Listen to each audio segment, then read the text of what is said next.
Okay, so this is the wheelchair assignment instructions.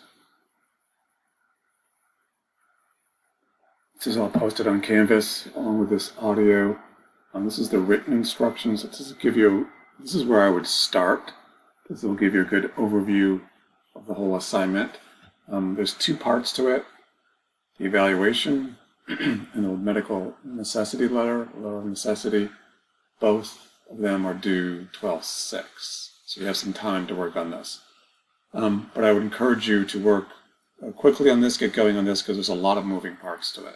And if you want feedback from me, the quicker you can get it done, the better. I'm more than willing to read it. You get it done early to make sure you're on the right track.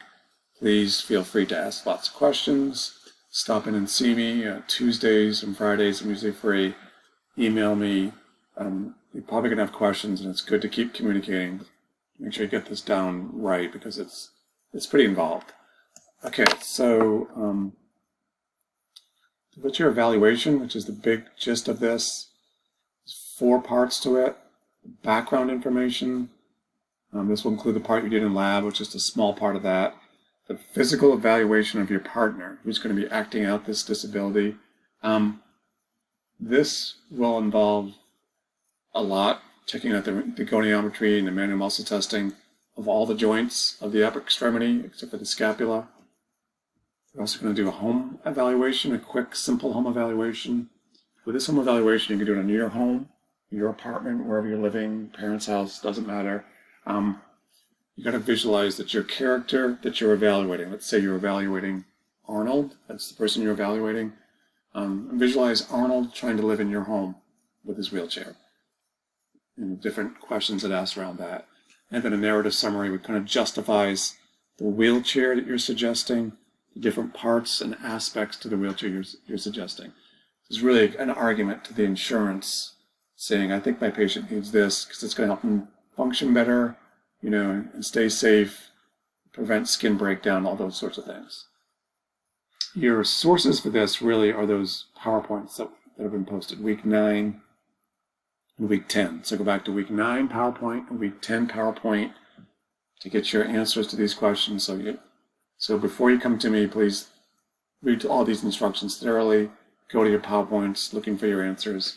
If you're still stumped, then come to me. I can definitely help you out.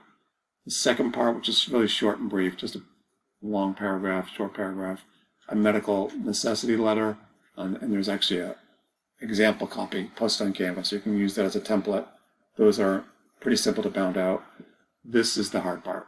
This will take you some time. Okay, so going into other parts to it, this is the evaluation. This is the you're going to spend most of your time working on. This is just a quick checklist. It's just FYI. You don't need to use this. It just helps you keep straight that you've got all these different 4 parts to it done. Use sentences when you get to the narrative, especially. Write it well. I don't want to see choppy, awful writing. Read it out loud. Make sure it's smooth. It's good syntax. You'll be graded on your writing as well. Background information, the physical eval. We kind of talk to those parts. Just kind of walking you through it. You can see you're kind of using a lot of stuff on the story, their name, their goals, their medical history. These levels of assist for the transfers is your best educated guess. It's usually pretty obvious. We'll go over these, I think, next week in the PowerPoint, what I mean by levels of assist. There are interests. This is the eval of your home. We'll talk more about this in the lab. It can get a little bit involved. You have to measure the height from the ground to your front door best you can. Could be any door in the house, ideally the front door. So let's say the ground to the front door, the bottom of the front door is 24 inches. And your proposed ramp length will be a 12-to-1 ratio, so a foot out for every inch up. So if you measure with a measuring tape from the ground to the bottom of your front door and it's 24 inches, your ramp length will be 24 feet.